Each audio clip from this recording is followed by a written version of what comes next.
And welcome back to ESL One New York City. We are here live from Madison Square Garden Theatre for Dota 2 action.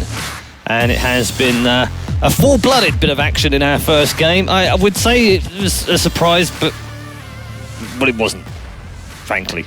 It was ugly. I didn't expect it to be that ugly. I think there were moments of ugliness. It had moments of beauty in the ugliness because of how well Team Secret executed their spells. Yeah. I mean, from the moment we said before, when the draft ended, it was kind of like, ooh. And I think pretty much everyone else out there was sort of like, ooh, that's... Their execution was just really crisp. Most of their heroes had skill shots, like Skewer is not an easy spell to hit. Keeper to Light ever since the AoE nerf on Illuminate, it's not terribly easy. You have to think ahead in time, and they just coordinated everything so well. Like Faceless Void, generally a hero that's very hard to lock down, just got obliterated. Yeah, I mean, we talked a lot about Kuroki going into the match, but we didn't really... Secret didn't have to use him in this game, let's put it that way. We saw No Tail. And it was almost a 4v5. Yeah, it felt like it. Yeah. I mean, and everyone on Secret performed perfectly. I feel like No Tail was on spot with the fishes constantly. We saw S4 hitting skewer after skewer. We saw Simba playing a great Timber Saw, and then of course Poppy on the cuddle constantly just being where he needs to be with it. I think it was there were moments like this of complete domination, just perfect teamwork and execution and everything you'd want to see in a great team. I mean, this right here is ridiculous. They throw everything at Kuro. Yeah, and he nearly dies as well when he comes out of this, and you think, oh, yeah, they've got him. No, they've got him. No. And then the cheek of this as well. He almost it was like they baited him in the river here as well. It was like, hi, there's a kill here. Oh, actually, no. And she doesn't have any, tanking items. She has power treads and a magic stick. Absolutely ridiculous. Still tank through it all. One thing I want to point out with this lineup is also that they have 3 or 4 arcane boots. And then they have Chakra Magic, and Medusa with constant mana replenishment will just never die. Yeah, so just crazy. Okay. It's a little thing that synergizes really well with her. Something we didn't really talk about going into the draft, but all those 4 heroes around the Medusa could get arcane boots, and then, of course, with Chakras, you would never run out of mana, ever. Yeah. So 1-0. Okay, that's expected. Kind of expected, but okay, let's concentrate on what Na'Vi now need to do in game 2. I mean, pick and bans need to be much better, right? No, I think the lineup was actually great. It was just very standardized. So what do they do? What do they do? It's not like they had one strat that they could defeat. It's like, oh, if we take that hero out, we'll turn it around. You know you're up against players who are going to execute. Yeah, I suppose the problem is, of course, is that we said, well, they've got an extremely powerful lineup, and okay, well, all right, we'll ban that then, and we'll stop them having... And they've got another one somewhere that they can use, and they've got another one after that as well, so... do they just concentrate on their own game now and play as strongly as they can, try and get the heroes that they know they can play well? I think way out of the box thinking needs to happen, or just go with Siren or Terrorblade. I mean, I don't want to be mean, but that felt like it was kind of very much inside the box. Yeah, this was some of the most standardized lineups we've seen. I mean, all the heroes were something you could expect to be picked up. They all complemented each other in various levels. It's very straightforward what lanes they're going to do as well and how they execute their strategy. Whereas I don't think Na'Vi US even anticipated Secret being that aggressive. I mean, I saw one comment, I know he shouldn't remain nameless because it was mildly funny. He said this wasn't so much rat Dota as mouse Dota. I don't quite know what he meant by that, but maybe rats are better than mouse. I don't know. Weird? Or mouse Dota? I mean? Yeah, mouse Dota. Well, maybe, but... I have no idea. Wouldn't he have said dog Dota? I don't get it. No, I just thought you guys being more experienced than I am. I thought maybe you could shed some light on this. Complete predator. They just ate them alive. I think. Wow, Ben. Monster Dota. What Na'Vi US might need to do now is, I would say, put Korg on Initiator hero. Play more aggressively yourselves. Maybe even ban the Earthshaker in the first phase and give them the IO like Doug was talking about. They have to target one person with the bans. They can't ban a couple of no-tail heroes, a couple of Kuro heroes. I mean, it doesn't make sense to ban anything that Kuroki might play. Yes, I think you should just ban heroes you don't want to have to face. Not because they're good with them, but because the heroes themselves are something you don't want to I feel like Wisp Earthshaker would be a great start. Yes. Just completely ignore banning, agility heroes or even Skywrath Mage. It's like, well, regardless of what we're going to give them, this hero in itself isn't really the worst, but if we give them Earthshaker and Wisp, we at least know that these are heroes that they really are comfortable playing. Yeah. So this is something they should avoid. And this wasn't even a trademark aggressive lineup that Secret were running, right? So let's imagine they run an aggressive lineup. I think if Na'Vi US play on the back foot and they sit back and wait, then Secret are going to come to them and run them over. So they have to take the initiative themselves. And I don't see Navi US doing that with a hero like Razor mid. I think you need to look for Korok's Storm or Puck or something like that. Is there anything Get they out could have of done better that game? Skill backtrack. Other than that, No, I mean, put your faith in your luck would have been great for the Faceless Nice. Void. He got a really good bash. Yeah, no, he got some good bashes, but he could have potentially survived more through backtrack. why don't they just pick all skill-based heroes or luck-based heroes? Ogre Void lane.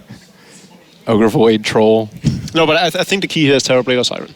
I was going to talk to you about Terrorblade because we haven't seen him. Well, He wasn't banned, right? He wasn't picked Wasn't or banned, in that last one. And funnily enough, it seems to be that he's either first picked or banned, like up front, or he's ignored completely. Why is that?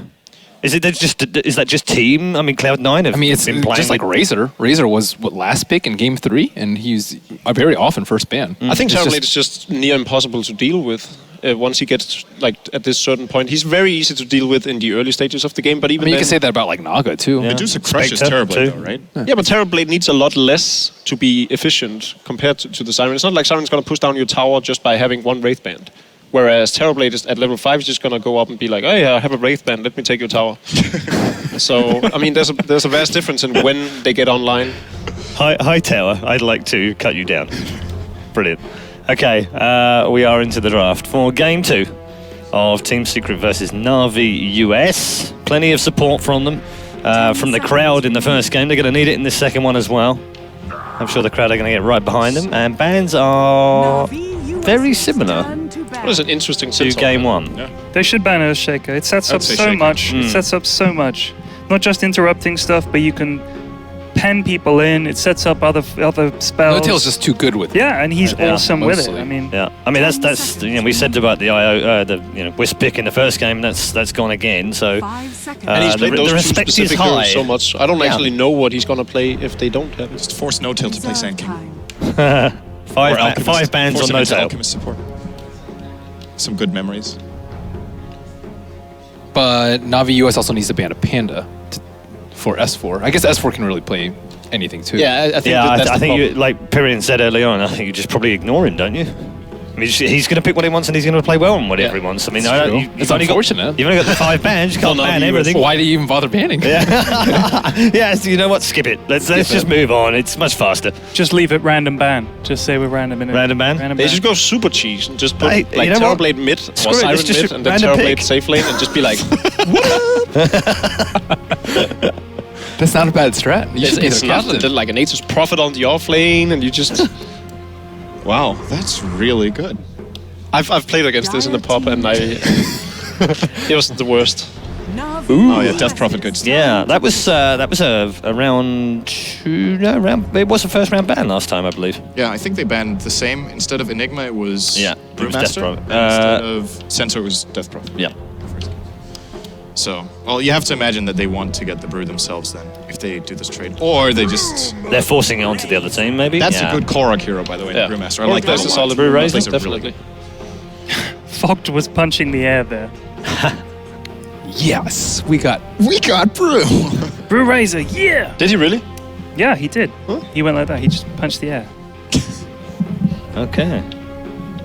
I think Well- though, Death Prophet, like, if Secret do get ahead a lot, that's probably the hero you don't want to have them. I mean, they lost in like 10 what 25 minutes versus Medusa, so it doesn't. Yeah, it doesn't it's- really matter. Well, I guess. 5 Death Prophet is just like, remaining.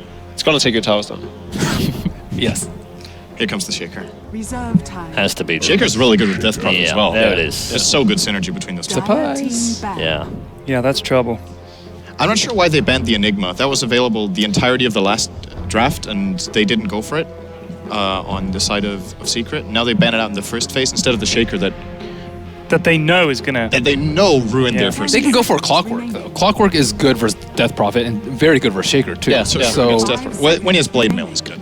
I think it's good anyways. Like you can at least lock her in place. She needs think mobility. If The she can't Enigma move ban around, is fine, keeping in mind who's playing on Team Secret. I think the most noteworthy ban is definitely the Centaur War Runner. I don't know what the motivation behind that is. No. Just as a side issue, while we're waiting for this next ban to come in, any doubts we might have had about Team Secret being a little bit nervous and worried about being on land. They're against a weaker team. I don't think I that never really, thought they would be nervous. I mean, I didn't either with the experience that they've got, but I mean, Melk made a really good point about chemistry, and it's first time they've come and and Malini said, it's the first time they've been put under pressure. No, as Maybe Ben not. also said, as long as you're not evenly matched, it's not a problem. You Yeah. can still go on Yeah. on your But that makes it easier, doesn't self-confidence, it? your cockiness. As soon as they match up against a team where they're like, okay, these guys are good, I really gotta bring my A game. But that's why it's good to get this game If they, first, because definitely. then they don't have Build to up worry some- about those some nerves. self-esteem. They're comfortable. They know the Well, it's, arena. as we talked about earlier, it's a single elimination tournament. Yeah. So 5 seconds remaining. if nerves does get the better of them, it might not pay off as well against But I mean, even teams if they like were Evil Geniuses, VG Gaming. Sure, but even if they were minutely nervous, we'd have seen something in that first game and really see If anything. I were to them, be I fair. wouldn't be that Saturday. nervous for Dire the being US. bashed. No. This is another weird ban, by the way. They banned the Wraith King out of nowhere, right? That was also ignored in game 1. Yep. And it doesn't seem like it has Coddle that good banned on synergy. the other side, though. They've done some weird Roshan strats with Wraith King, but it's not really It's a relevant. new here. version as well. Yeah. 10 I don't know. seconds. I And don't. Secret of Dire, too. Yeah, I don't really So see they're really it, close to the- it being. 5 I mean, I'm sure Puppy knows what he's seconds doing, but we don't know. There's been 2 bans so far that don't necessarily make too much sense from our perspective. But I think the next phase is going to show why they banned out. This Heroes. I is- guess they have a very specific. This is why I want brain remaining. cam. Navi US's turn to ban. That sounds Yeah. tricky to implement. Yeah, it's coming, but It would be nice. we're a And the few ET we're a ban few too, millenniums away from it. I mean, know what would the be ET interesting? ban it makes sense. Like the Wraith King ban makes no sense to me at all. The Centaur I could see remove a really 10 potent off seconds laner. remaining. The same with the ET. We know Bulba plays a great ET, but 5 Does Wraith seconds King's helm have remaining. horns? Because then he's banned like 3 heroes looking to the right with horns in the helmet. I see. Reserve time. It's like Kuroki is he got famous for starting. I don't think he did it in competitive games, but back when in-house games were actually like the replays were uploaded to. So you think pages. Riggy is coming up next? It's like it could be. He started banning like red heroes and blue heroes and running I like, remember themed this. lineups and stuff. so Puppy doesn't like horny heroes. I was going to say, regarding the brain cam, what would be interesting is if you could get the captain to record their thoughts while they're drafting. You don't get to see their thoughts or hear them until after the match, but they could talk through exactly banned why they clips. banned stuff. They picked up on it. They banned Yeah. clips for them. Wraith King doesn't have realised horns, does he? There's a thing I going don't know. He on has like here, a right? crown. Yeah, that's true. He's got kind of bits coming out of his crown, maybe. These bans are so weird. Got to ban Tusk then, surely. He's got As well. tusks. I like Tusk a lot. Yeah, he's fine. very Tusk's fun. underrated. 10 seconds. It could be remaining. that they wanted to remove really tanky heroes There's because they have some kind of 5 instinct seconds kill in remaining. mind. But there's already Elder tanky Titan heroes. isn't They already it? have Brew and Razor. Yeah, I know. So they don't want to give them There's any more. Bristle. So they want to go Ah. like Lina or stuff like that. Dire team Mirana pick. returns. This is the first Mirana. First today. So they'll get Bane, maybe, you Yeah, I think? think Bane is a very solid pickup right now. We know that Fox appreciates playing the Bane elemental, so Why not SD? I think Bane is better on most counts. I would think so too, but like Earthshaker and Deathpropper are both pretty good at dealing with a Bane. Shaker in general is good at stopping 10 Bane Mirana roaming. seconds remaining. Yeah. Just whenever you do the arrow setup, you just let them do it, and then you block off with Well, fish. there's not 5 much change seconds in like remaining. Bane to Shadow Demon. I think It- SD's much better defensively though. Reserve time. Yeah, but if you But I mean, it's not really. It depends on what they want to do. Are they gonna try and take it a little bit earlier with Mirana Bane roaming? Are they gonna try and do more team fight? The thing about Team Secrets is just they're always so flexible with it. Like Earthshaker can do a lot. He can protect. He's very defensive. As we saw last game, he can just synergize with instant kills with Timbersaw, and he's also just great anti-push too. So it's a little bit of everything, and that's why I like Team Secret's draft. You never know what they're going to do from the first 2 or 3 picks, and then something comes out of left field, like Medusa, and like, well, are they going to play defensively? Are they going to push us down in 20 minutes? Are they going to instant kill heroes in the off lane? You don't know. I was actually expecting the Clockwork pick to come out from. I thought so too. I thought Clockwork would be Still an option. yes, but it's Oh my goodness. Navi Nature's Prophet, US's Death Prophet, turn to same pick. team. Some good pushing power. As far Yeah. as they're on the Dire though. I feel like Nature's Prophet offlane is. If the Bane gets picked up, he can't go on the lane. Clock isn't necessarily great against Nature's Prophet, but he's not the worst either. he's decent. He used to be like not a fairly common counter, but it would force Nature's Prophet to always get forced at first. 10 And he's just really good at seconds dealing with the split push. Yeah, and now that the Treants are no longer have the magic 5 reduction, seconds like remaining. the Rockets are slightly better against him for defensive purposes. It's actually quite a big deal. They used to have 33% magic resistance, then they had 20, and now they have 0. Okay, Yeah. Shadow Demon. So it's a Shadow Demon. That is the first. I still there think as the well. Clockwork is a really, really solid pickup. I don't know why they're holding back on it. What are the alternatives for them right now? Well, they could always aggro try if they wanted to. That's true. So they don't have to have a self-sufficient offlaner. And go Razor's with going to beat Terror. Prophet 1-1 in lane. Terrible. Yeah, Razor will. You're obsessed. I am. No, I want them to put up a good fight. He's the worst, don't- man. this Losing a is- game to Terrorblade that's no fun at all. They already have really good illusion 5 clear. seconds. The Shadow Demon would have been really good for them last game because people just died and they couldn't do anything about it. Even a hero like Faceless Void, who's generally very tanky with power strength treads and backtrack, they just couldn't get away from the combo. With something like a Shadow Demon, they can't die in a fissure. And Demonic Purge is great against late game heroes. Yes, but I won't even worry about that. That's thinking way too far ahead because I don't know if they're going to get to 10 late game. seconds. But So optimistic. Yeah. hey, you gotta get past the early game, man. First things first. Enchantress. Navi US's Okay. turn to I'm not sure what bat. they're doing now. I thought I had some idea, but I think the Secret is trying to catch up to the schedule. Going with the push. This is pretty Enchantress, Nature's aggressive. Prophet, Death Prophet. This is pretty aggressive. I think it can backfire a lot though, because if they fail like 1 or 2 fights with their lineup, the 10 comeback curve is like seconds really steep. Well, they just entire line. then they just push with Nature's Prophet and Death Prophet. Oh, 5 if you've lost the fight seconds already remaining. with that, then it's going to be hard sieging into that lineup of the Radiant. see, Afterwards. you know what I think with the Mirana as well now, the Reserve Clockwork is time. even better.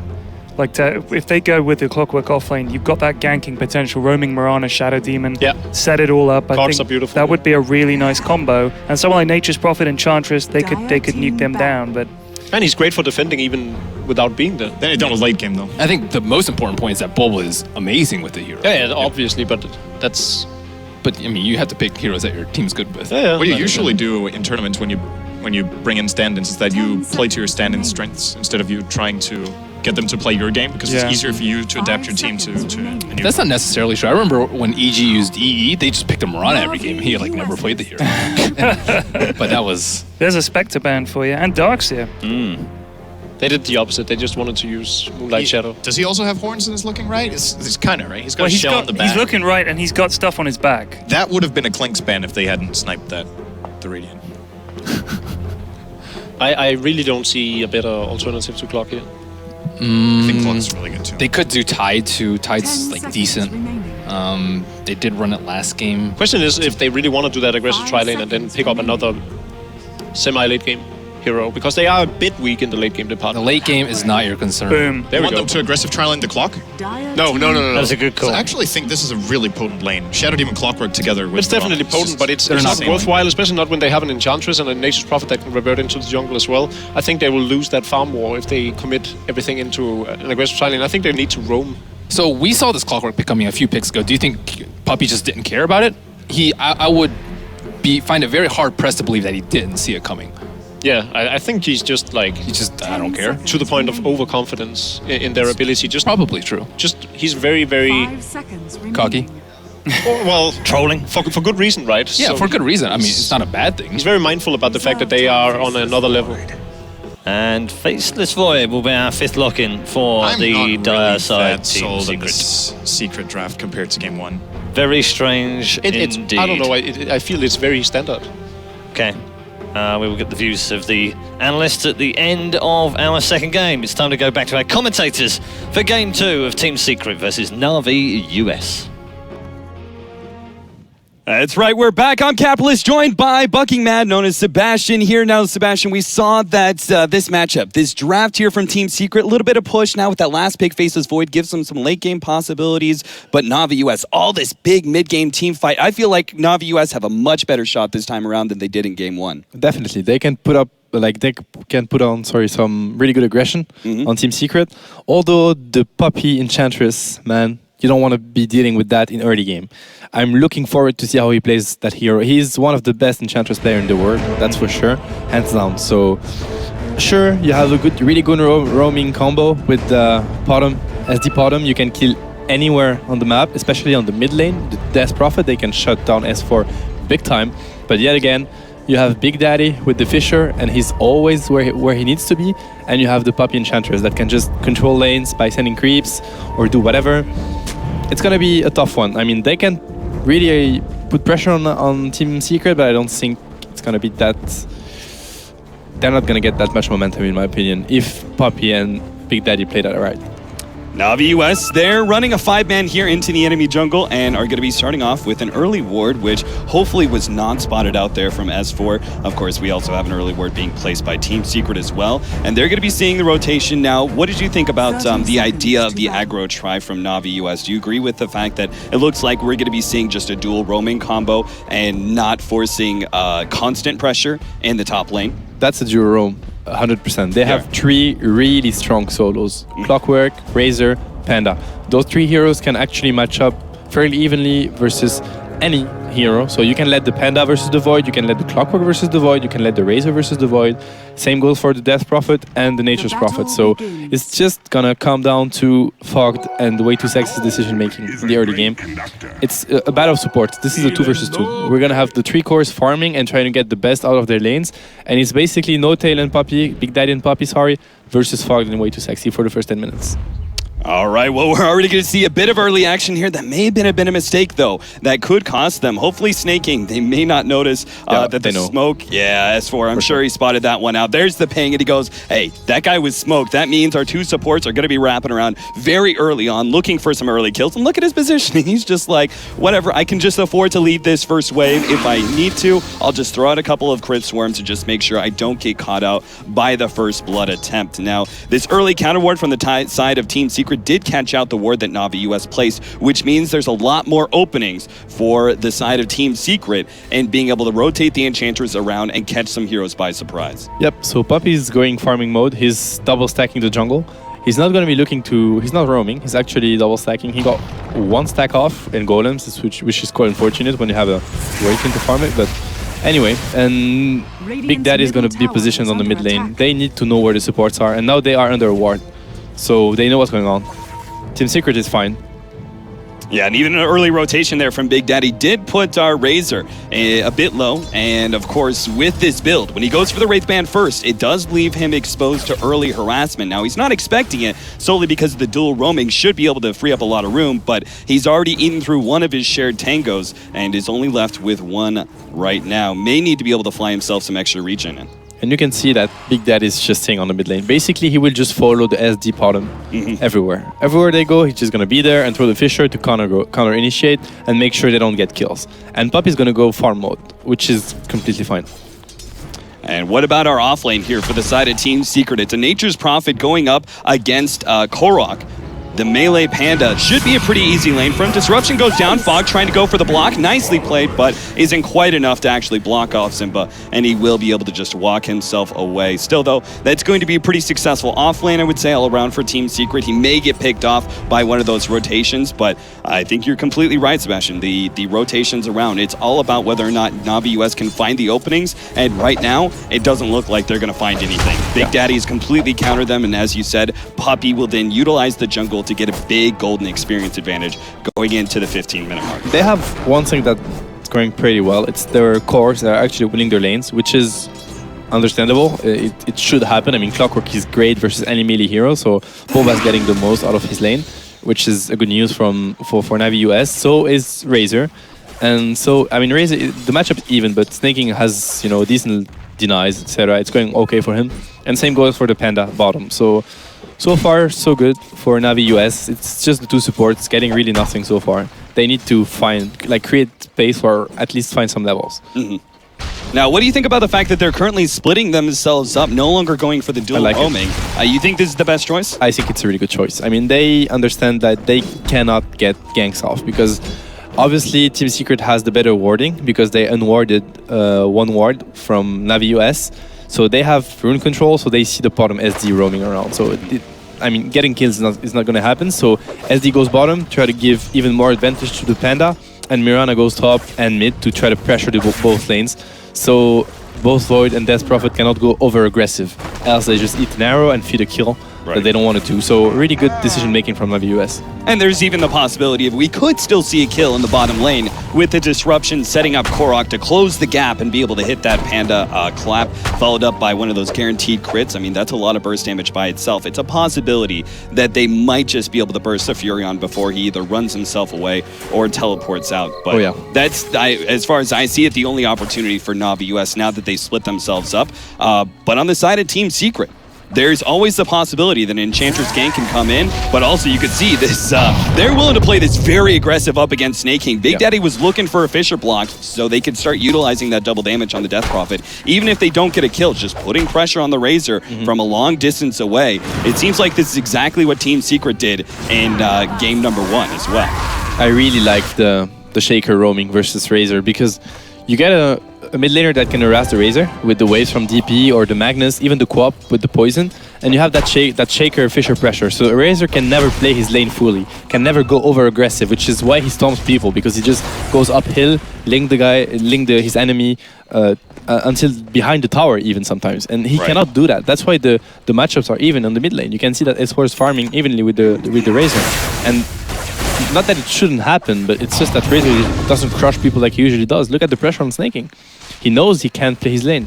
So I like a lot this Shaker roaming versus Razor. It's a really good counter. Yeah, and it seems to be hurting his CS by normally we would see Razor taking a very, very early advantage over the Death Prophet until about level 5 where that crit swarm becomes really harassive. But right now, he's only very slightly ahead of the Death Prophet. In fact, Death Prophet is even keeping up into Nyes, which is usually supposed to be the Razor's territory where he holds biggest advantage because he just saps away their damage and is able to use his large amount of damage to go for kills. Bulba, they're going to try and go on him. Chronosphere is laid down. And right now you can see Big Daddy just holding on to the Fissure, is going to lay it down. The clap also possible, but doesn't seem to be able to get close enough. And Bulba will just barely get out. Big Daddy unable to throw down another Fissure just yet. And that means Bulba will get away from that first attempt at a gank from Team Secret. Good TP from SD. He was dead else. Good execution from Team Secret. They don't have much damage output early on. If they had the Prophet TPing in and right-clicking, I think a Clockwork would be dead. So maybe a bit of communication or maybe bad decision-making from Simba, because that would have been an easy first blood into a push, probably top. Anyway, it's okay. The chrono is down, but I don't think Navi US can get something out of it. Right. Completely agree with you, man. Arrow sneaks by once again, as every once in a while the Priestess of the Moon just comes in, tries to throw an arrow at S4, and if you do land it, it could be that guaranteed kill. I do want to talk about, I mean, look at this, early smoke rotation from the side of Navi US. You could also see the build that Clockwork's going for. I really like it. I think you need to have that extra damage of the Battery Assault. It gives you so much extra kill power on a Clockwork as soon as you hit that level 6, but the rotation just might catch out S4. Disruption goes down, and Bulba will be able to lock him in with the cogs easily. First blood will be going to the side of Navi US, but possibly, oh my goodness, just barely able to get the kill before, and now they're going to get a double in return. Team Secret returning fire there thanks to the rotations of both Big Daddy as well as Simba. Very nicely played by Team Secret. They may have given up that first blood to the Clockwork, but at least they get a very nice trade in return. The passive damage from the Tempest, the Tornado, from the Tempest from the Tornado and the Wilkin was really key also in that move. I like the rotation because they went on the Clockwork, so he went back to base. So obviously he's missing because he's just, going to the fountain to get some HP up. So the smoke move was actually really not obvious, and you could see that Puppy and Big Daddy weren't prepared. They were like, well, Clockwork is missing, we just try to kill him, we failed. Obviously he is missing, right? So really good timing for the gank.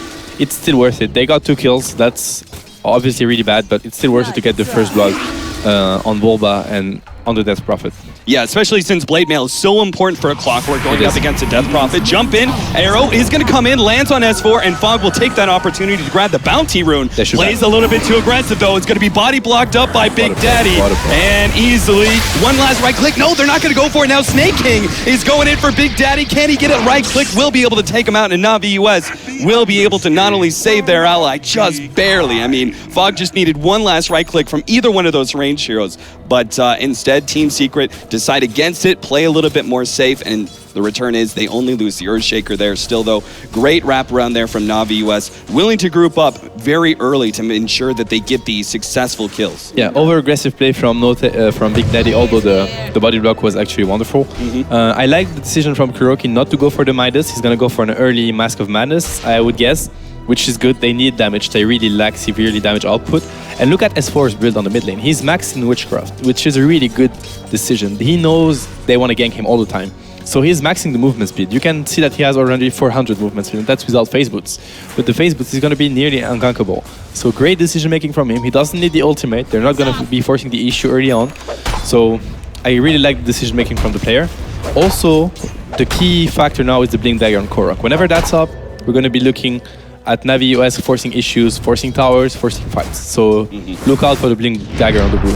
Another Chronosphere with the Earthshaker Fisher block, and Bulba, no way he's getting out of that one. Snake King and Fog will come up to the top lane, but it's a bit too late to save their ally, and seeing that rotation, right? They killed a hero, plus there's 2 heroes rotating into the top lane. They know this middle lane completely exposed for S4 to use a very early exorcism to maybe not take down the tower, but at least damage it severely.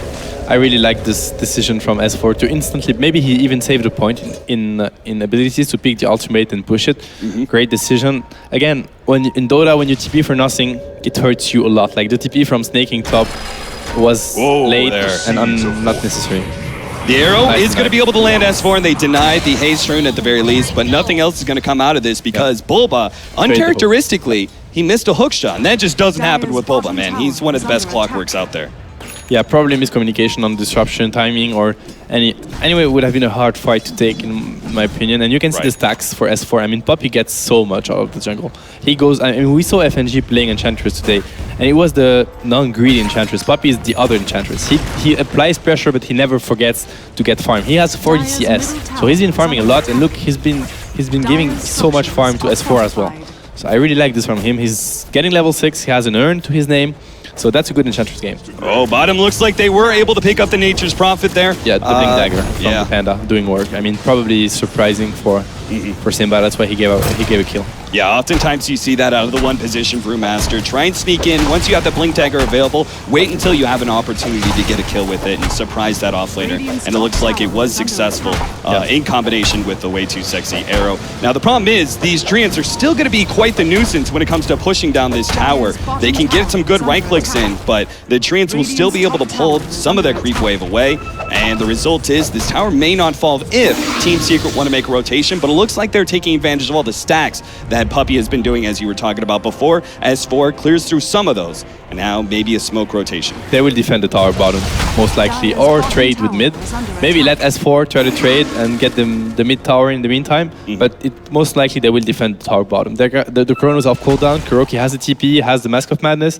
It's going to be a really risky push for Navi US if they decide to do so. Oh, look at this smoke gank, though. This one may be dangerous. They're going to jump in. Exorcism already going out. Snake King's going to be taking a lot here. Korok jumps in with the Blink Dagger, going for S4, but they will be able to clean up the Razor. In return, though, the Death Prophet goes down. Big Daddy may be in some trouble, but Korok trying to get himself away from Puppy. And the early level of Impetus, which is able to force him back. And a 1-for-1 exchange, really not that bad for Navi US. A smoke gank and a 3-man rotation, and they still kill the Death Prophet in return, who is one of the scarier heroes in net worth right now. So Kuroki is pushing top tower, instant TP from Simba on the mid tower to try to get it. They want to try to abuse map positioning again. They seem to think they have better map positioning and better game understanding overall. So it's just about how they position and how they force issues to just force Navi US to waste time to run around, and not farm effectively. Well, the Blade Mail is up for the Clockwork, and as we were talking about before during that first blood, it's so important for the Clockwork to be able to get that early Blade Mail going up against a Death Prophet. You know, sometimes that jump in, the hook shot, and the cogs, it can actually hurt you more than help you in certain scenarios, and Death Prophet is one of those heroes that really can punish you, but when you've got a Blade Mail, it doesn't really matter. You're sacrificing your life for taking away that big ultimate. Every bit of damage you're taking, you're getting a good amount right back to that Death Prophet. He even has a Shadow Demon to actually help him out and disrupt him before he dies. So definitely Clockwork was a great pick here. The the panel did said that Poppy actually tried to let him through, etc. I do think that a Darkseer would have been way more problematic for Team Secret just because of the laning, because both Enchantress and Earthshaker can't do anything to force back a Darkseer. So that's probably why they banned the Darkseer over the Clockwork. But sometimes you just got to give good heroes. It's just how the draft works. So definitely Clockwork will do a lot of work in that game, especially with that early blade mid, as you said. Push into the bottom lane. Looks like they want to claim this tier 1 tower. Korok, knowing that his ultimate is up, he can take any team fight that happens. So it's unlikely that Team Secret will be going for any sort of defense. And unlikely to be able to push tier 2 simply because the buff to tier 2s, giving him that extra 5 armor, does really limit early pushes. So it's not even like they can force Team Secret to come back and defend. The tower's just going to be tanky enough to survive long enough that Team Secret, they could probably just, in return, go for tier 1s in the middle lane or in the top, easily be able to make an exchange. Yeah, right now Team Secret is just happy to farm. They are awaiting more items on the Void, on the Death Prophet, and the thing is that Korok is really fat. Like, he has Dagger and Vlad's early on. That's really good farm, so he can really break Team Secret's defense right now. I really feel like with his Brewmaster he can do a lot of work. Probably try to force this mid tower. Top, they're going on Snaking. He might be dead. Oh no, yeah, the Exorcism comes in. Snaking being held in like that makes it so easy for the Ghost to rip through a hero. Yep. And the tower is going to be left with one hit. Nice deny there from Fog. And is going to be looking for Kuro as well. He does have a leap and doesn't look like they're going to be able to find him just yet. He doesn't have mana for Blink into TP. That's the only issue. But they're actually going on way to Sexy. That's not going to be a kill. Yeah. Nice play from Kuroki, understanding he has to go back. Nice! Bulba jumps in on 2, able to lock them both down, hits Big Daddy. Fortunately, the Epicenter was still able to go off, but they're going to be able to get both of these kills in return and losing really nobody for the price of it. Very nicely played by Bulba, making up for that missed hook shot. Hey, you didn't get anything with that one, but now a 2-for-1 special for Navi US. This is why that player is insanely good at playing Clockwork. I mean, that hook was it was an awesome skill shot from Bulba. Double kill on the supports, easy one. They don't even have to use the Primal Split to get that. So that's another one fight if they want to go for it. It's looking quite good for Navi US right now. They're not out of the game at all. They're actually leading it. And they have to be really aggressive on Team Secret. They have to put pressure somehow. Right, make sure that Fly isn't able to exchange any of these towers. You could see he was already heavily pushing in this bottom lane. When he saw that mid-fight, mid-game engagement there, he just immediately went for the bottom push, tried to lay down as much damage on the tower as possible. And I like this build quite a lot from Kuro. Now he's like maxed out damage. Right, between the Mask of Madness and Maelstrom, that's an incredible amount of early damage on a Faceless Void. Allows him to pretty much solo kill whatever he goes up against. Maybe not the Brewmaster or the Clockwork, but everyone else who gets caught in the Chronosphere, he could probably solo them. Yeah, and that's probably a kill. Like, he's gonna Chrono this, get the kill on Fog, and go. He doesn't have mana to go back, so that's troublesome. He might die for this. Yeah, nice for sure. Here comes Korok, pops the ultimate, is going to be able to lock him down with your Panda right away. Oh, nicely played with the Tornado. Kind of intercepted a hook shot, but it doesn't matter. They get a double kill. Perfect micro. Perfect micro from the Panda. Instant Cyclone on the Shaker TPing out. Instant stun on the Void. Easy double kills. They're going to try to push the tower bottom. I'm not sure they have what it takes to push it, because the Shaker is back in 15 seconds. They have the glyph available, so that's not going to be a tower push for sure. They're going to try to damage it, but that's going to be it. Oh, Korok is going to be caught here. You know, he's a big tanky hero. Will be able to tank a lot, but the Exorcism just eats right through him anyway. And Snake King will be forced back as the rest of the team really wasn't backing up that push at all. That might be a Roshan now. That might be a Roshan. They have the Exorcism up, they have the trees up. Is it going to last long enough? Yeah, I think they have the damage to take down Roche. They don't have the Primal Split, they can still fight there. And on the mid lane, Kurok is putting pressure on the bottom. Okay, he's going back. It's obviously insanely hard to fight in this area versus Plasma Field, versus Panda Clap and Rockets, so they might board it. Yeah, I think that's a good decision. Yeah, with only half the Exorcism time left when they entered into the pit, the level 2 Exorcism did do a lot of damage to Roshan, but just slight stall tax. He died to a solo SD. That's a really big misplay. Oh, that is so bad. As the Shadow Demon with that maxed out Shadow Poison. Like, that's the thing about Shadow Demon, you can't really tell sometimes what exactly he's maxed out, but you always have to be careful. Those Shadow Poison ticks can do an amazing amount of work. A Shadow Demon, if he lands all his spell on the opponent carry, he can solo kill him just because of how the hero skates. Oh, can they steal this? The double damage is going to be grabbed by S4 before Snake King could get there and deny it. and will be backing himself up. Still though, this middle tower left with just 66 HP. Jump in, hook shot, nicely played. Bulba wants to make sure there's no chance of a deny here, and with the blade mail, he'll easily be able to ensure the kill on the Earthshaker. Now runs down to the south, making sure the puppy can't catch up. S4 though is running around like a freight train, will be able to take down at least one. Yule Scepter onto the Razor, Kuro coming in as well. He's got an ultimate, but doesn't even need to use it necessarily, as Team Secret just 4-man into the middle lane and wipe out the two. Pretty good kills for Team Secret. They needed that. Also great play from Boba. He had to go for it. I don't think the Razor had to commit. Boba just did the job. A bit of mispositioning, in my opinion, from Snaking. He didn't need to go in. So anyway, great plays from Boba this game. It's really impressive how he uses the clockwork to the best effect. And on top of all that, looks like they may be able to get this tier 1 tower in the middle lane as well. Kuro coming forward, wants to commit. He's still got the Chronosphere, so the chances of someone coming in and attempt to deny are so slim just because the Chronosphere would ensure an additional kill. So really that team fight where they jumped in, like that was good initiation from Bulba, I would say, like making sure they claim that tower and everything else. But it seems like Navi US, they've lost a couple of fights and have lost some of the hold on their game due to the fact that they're not grouping up nearly as much as Team Secret is.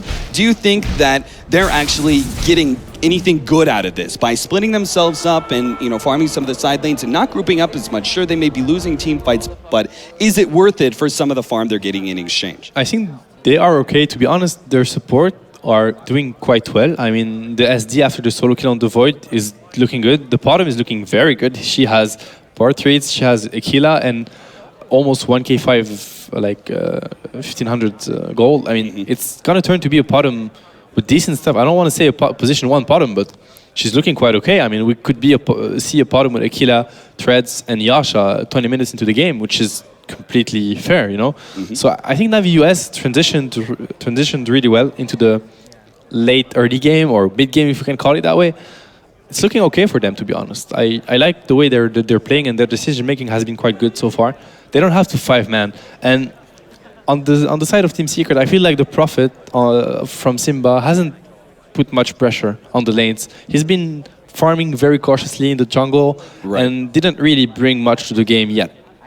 Yeah, they do have both of their Maelstroms, though, on the Nature's Prophet as well as the Faceless Void, and that is something like, compared to perhaps the early Hand of Midas or something like that, which comes up a bit earlier and can get you that gold advantage. The Maelstrom comes in later, but it's still a really great farming item, and it's going to be able to allow both of these heroes to quickly push out these lanes and maybe kind of force Navi US on the defensive a bit more than they want to. Another thing I want to go into here is the Brewmaster. Now, this one position Brewmaster, if you ever see an opportunity for a Brewmaster to go for what I dub like the Battle Brew build, which is not going for Aghanims, but rather going for bigger team fight items, such as late game items rather, such as Abyssal, such as Assault Cuirass. We've seen this a number of times from Brewmasters. In this game specifically though, Korok is doing really well in net worth.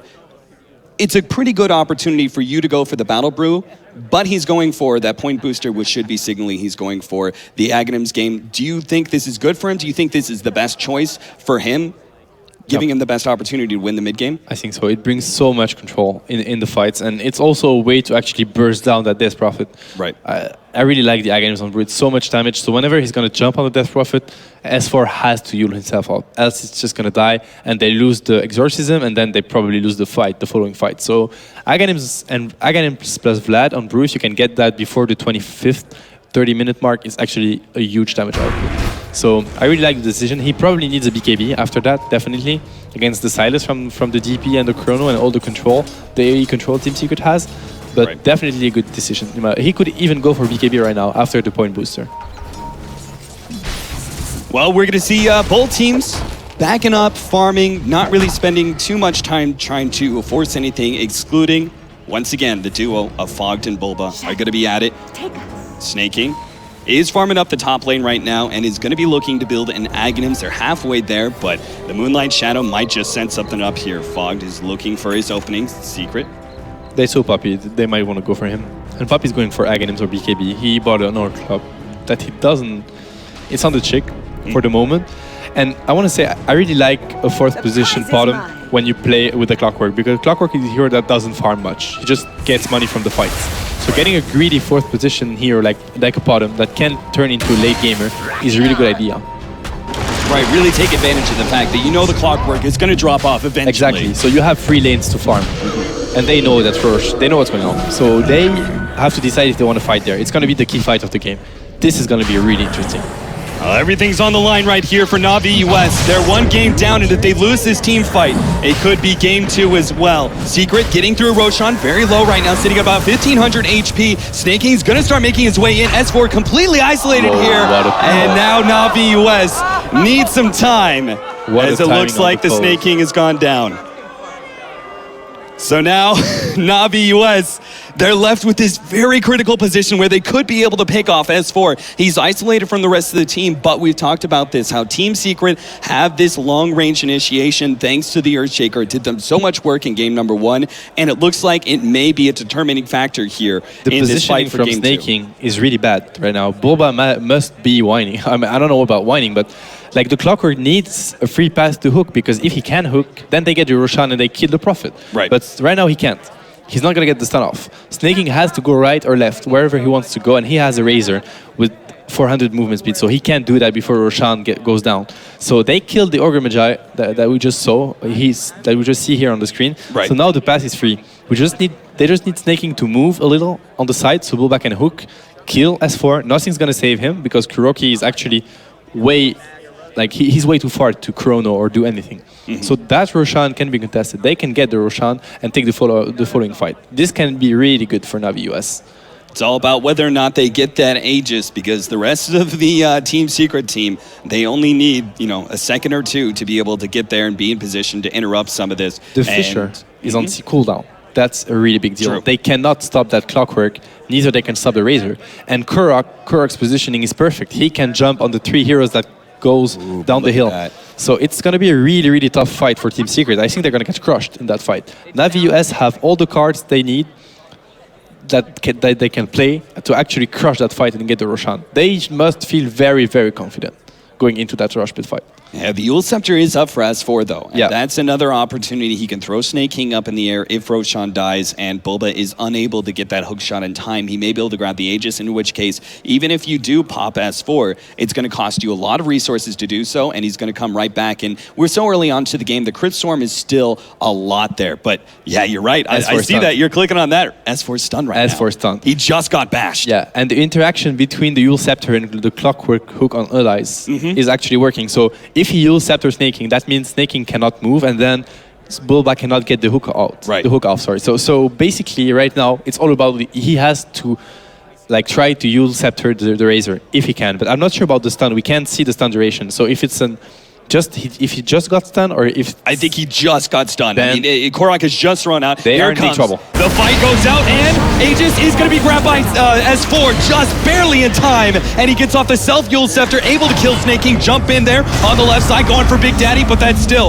a very big Echo Slam, even if it didn't eat through many heroes. The Brewmaster ultimate still very much alive here, but oh no, the disruption goes down right as the arrow was going to be able to snag Kuro. Fogged is now going to be picked off, taken down, 3 heroes lost on the side of Navi US, and Team Secret were able to get that Aegis, and as well as the Roshan kill. So big team fight for them. What a shame. Navi US very far behind now. That pause was very, very unlucky, unfortunately, for Navi US, because they could not get the hook off. Like, the Bullback just couldn't hook. He decided to actually Blade Mail and Cog, so that wasn't enough. So great decision making from Team Secret.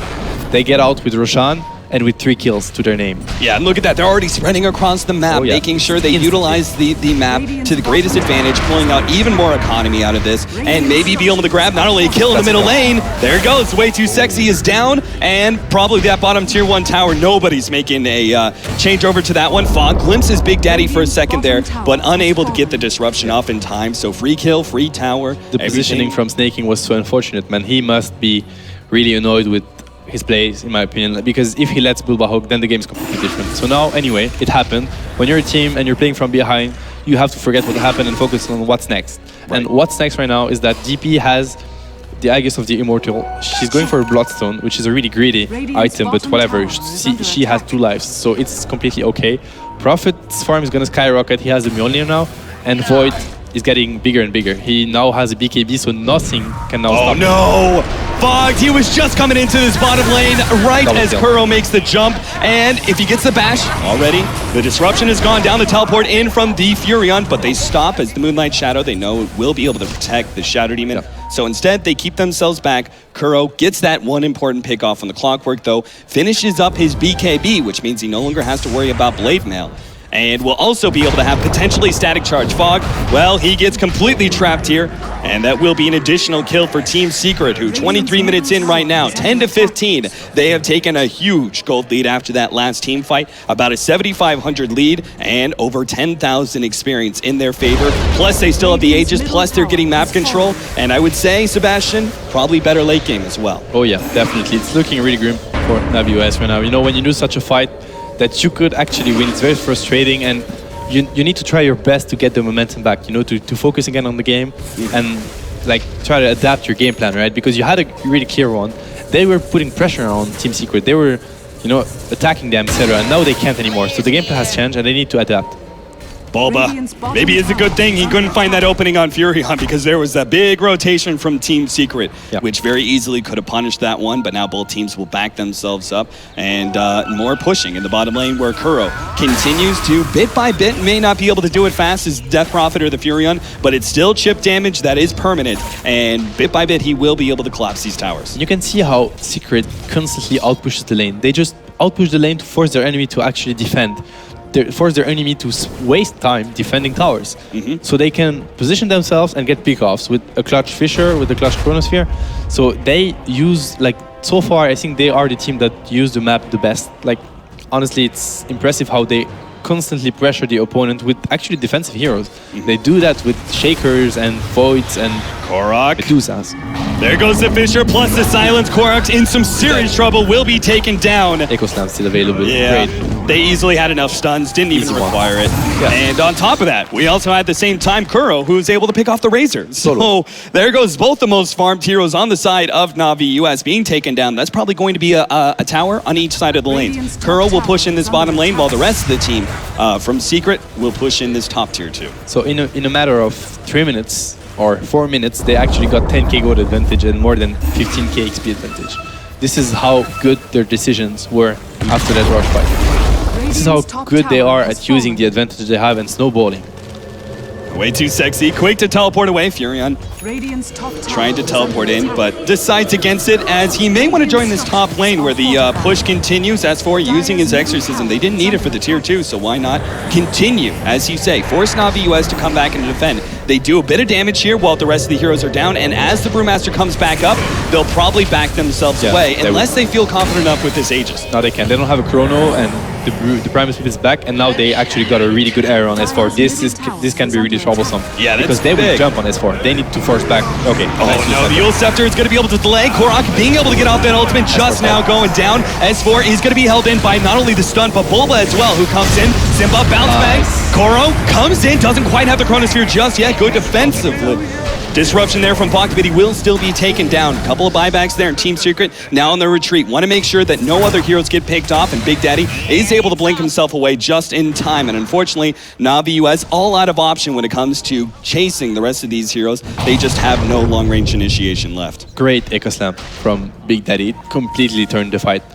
Really, really awesome play from him. Like, the decision from Navi US to actually go for Death Prophet was completely right. They just all stacked on the creep wave, going uphill, and they just got destroyed by the ultimate. Will now reveal that Chronosphere, and even with the static link draining away his damage, it doesn't matter. This guy hits way too hard and up against way too sexy, whose minimal HP pool just really cannot last up against Maelstroms and Mjolnirs. It's just too much damage when it's the procs. Razor is having such a bad game. I mean, he's really behind. He had to buy back for that fight. Same goes for Bulba. So the Razor is really out of the game, to be honest. He has no damage, he has no tankiness, he has nothing right now. He's working towards an axe, but he's really far from the Aghanims. He needs like 1k, actually 2k gold still, which is huge. Like, we're getting to the 30-minute mark. He's severely on the farm. And speaking of like farm and just you have an Aghanims finally being purchased by the Brewmaster. Look at Simba, who just straight up casually buys a BKB. I like this. It's a whole which means he's now like he can actually teleport into the middle of a team fight, and he has very little to worry about because the physical damage just isn't going to come fast enough. Furin will just be able to right-click any one hero. Yeah, it's really good decisions, and the two Mjolnirs are going to do a lot of work because they understand that Navi US have no BKB heroes, so the Mjolnir is actually a great item to get, and now they can catch the Void, but I don't think they have the damage to kill him. Well, They we'll see. really lack damage. The Purge goes down, and they're going to be able to follow up with the hook shot. He still got off the BKB, though. Now he's going to turn this fight so damn low, but Bulma in some serious trouble. He's going to be taken down. Kuro running right through heroes. Korok's going to fall as well, and GG is the call from the US team. They are done being punished like this. Team Secret will quickly claim game number 2 after a disastrous Roshan fight and a general just decline there from Navi US after that. You could see how calm Kuroki was. Well, 4 heroes on me, I'm not dying, I'm not getting popping BKB, 50 HP, nobody cares, 4-man chrono, easy fight. Yep. Awesome play from Kuroki and Team Secret in general. I think the pause was very unfortunate. For Navi US, it was one of them crashing Sarah, but the positioning from Razor just killed the whole fight in my opinion. Snaking, he has to watch the replay, try to understand what went wrong, but definitely lost them the fight. All right, guys. Well, Navi US going to be out of this tournament, unfortunately. That means Team Secret will be moving on to the semifinals. So we have 2 of our teams. But Sebastian, I just want to get your thoughts before we jump into the next game. Team Secret. Looking good here in this matchup. Oh, yeah. But definitely it was big underdogs there for Navi US. Do you think they have what it takes to go into the semifinals where they're going to be facing up against potentially a very, very tough team, and they're going into the finals as well? Do you think they have what it takes to go all the way through the finals? I definitely think they have what it takes. I'm not, judging based on their performance here.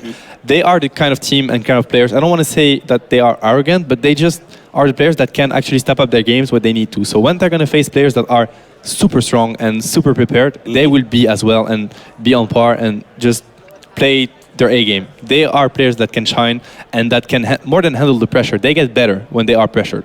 So I'm pretty sure they have what it takes to go all the way to the finals. Well, we'll see what our experts have to say about this matchup as well as Team Secret's chances as we're going to kick it over now to the panel.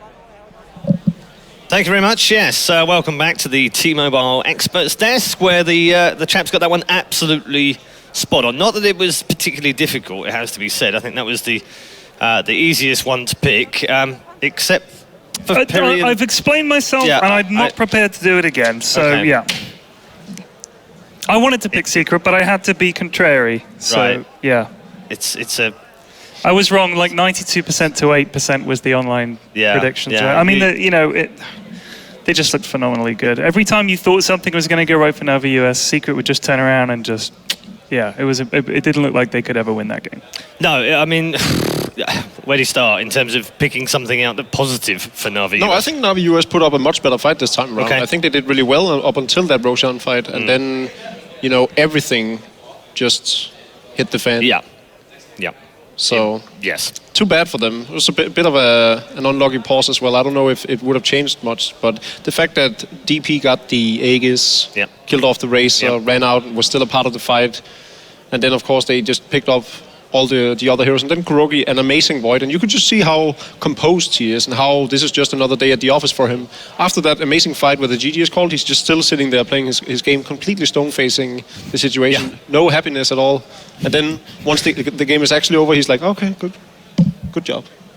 Yeah, well, talking a good job, DJ Wheat is now with the winner on the main stage. Thank you, gentlemen. And let's give a congratulations to Secret Team here. A decisive 2-0 victory over their opponents. Puppy, I've interviewed you like so many times online, but this is the first time that we've sort of gotten a chance to do this face-to-face. And I said before we started, like, my God, you're tall. Like I said, nobody's said that before to me. Yeah, I know. I hear it all the time, too. So I want to ask you something based off of what the T-Mobile Expert Desk has said. Because earlier as they were going through some of the teams, one of the things that was talked about or commented on was that, maybe you guys are a bit overrated in the fact that you've had such a great amount of success so far, but you haven't had a true test. Yeah.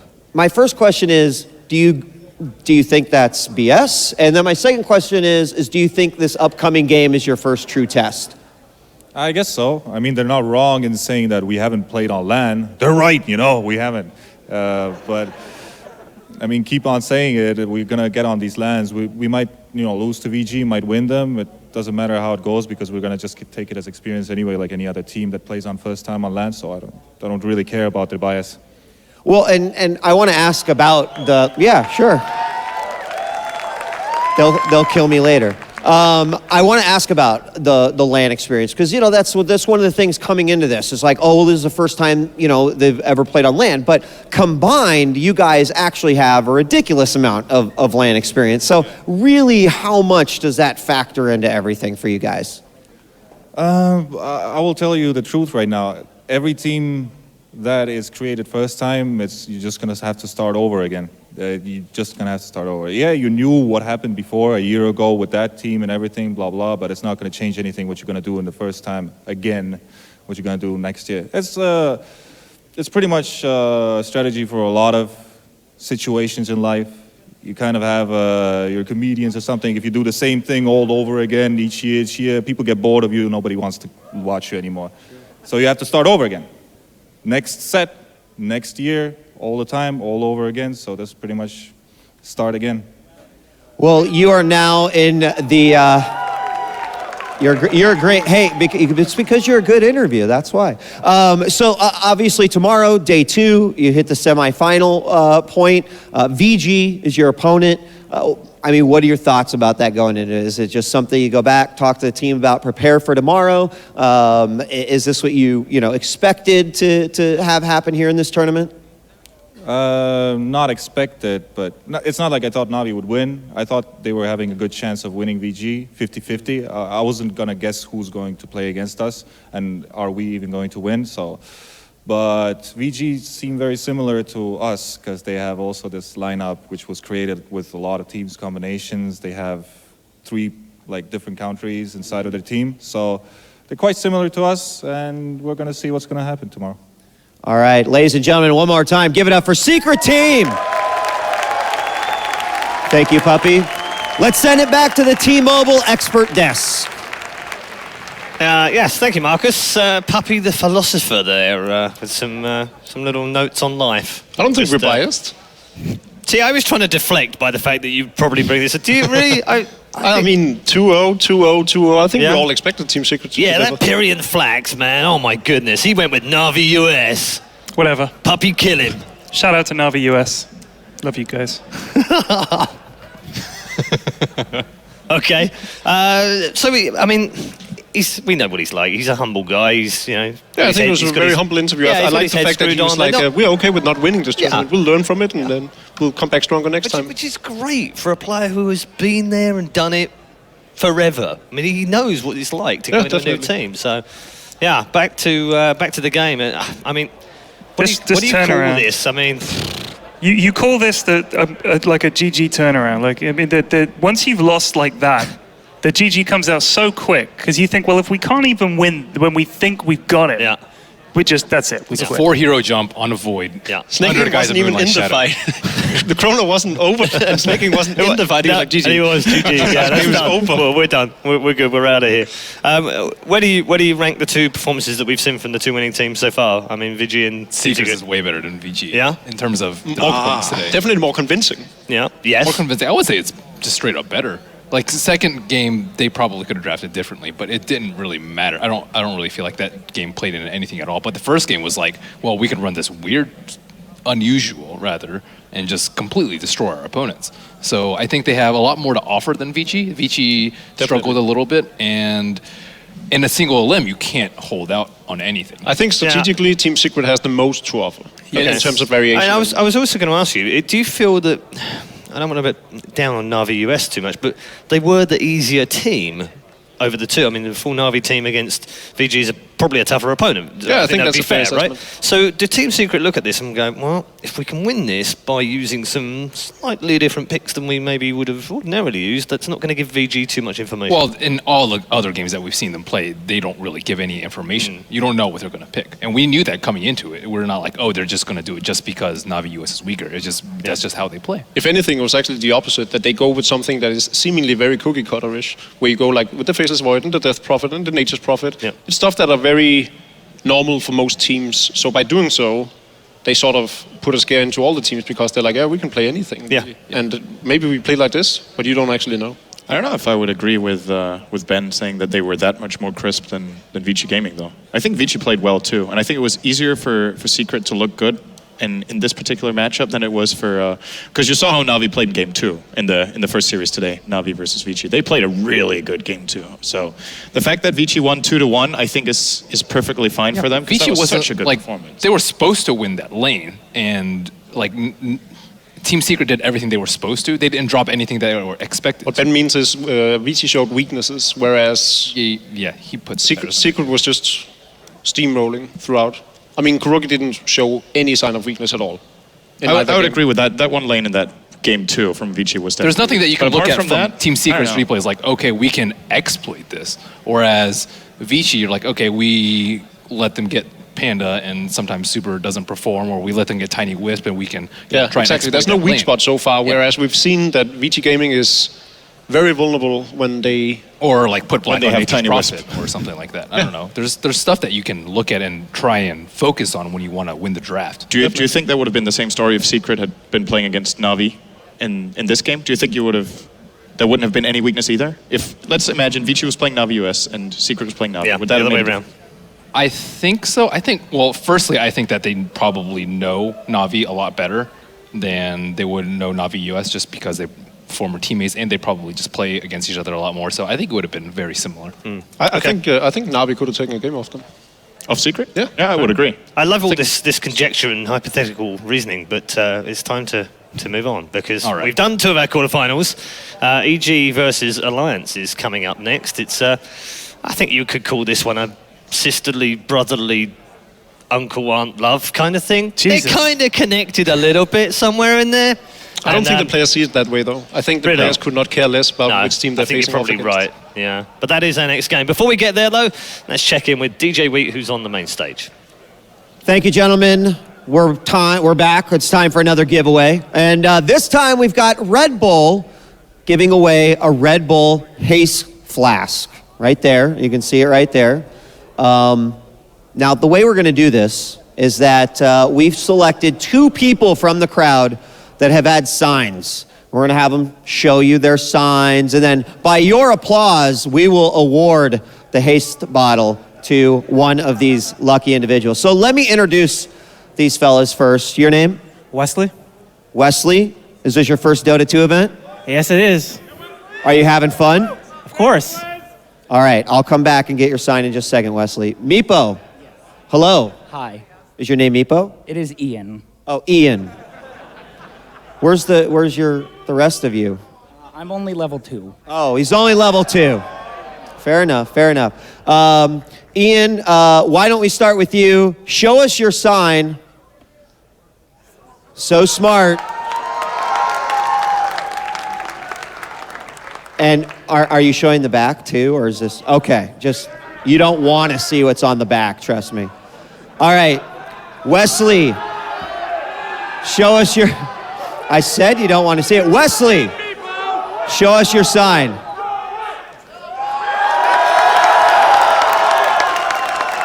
All right. Although we kind of already have an idea, I could probably take a guess. We're going to do this officially with your applause. Do you like Meepo's sign, Ian?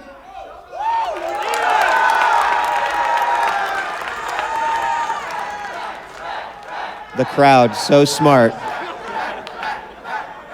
How about Wesley's sign?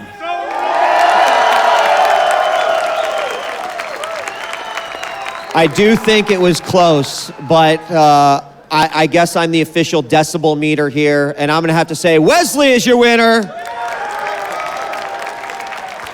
And Wesley, congratulations. This Red Bull Haste bottle is yours. If you drink it, you'll go really, really, really fast. So just to let you know. Ian, thank you very much. Wesley, congratulations. Good luck. Keep on capping. And ladies and gentlemen, we're going to take a quick break. When we come back, it's time for EG versus Alliance in quarterfinal number 3. Don't go away.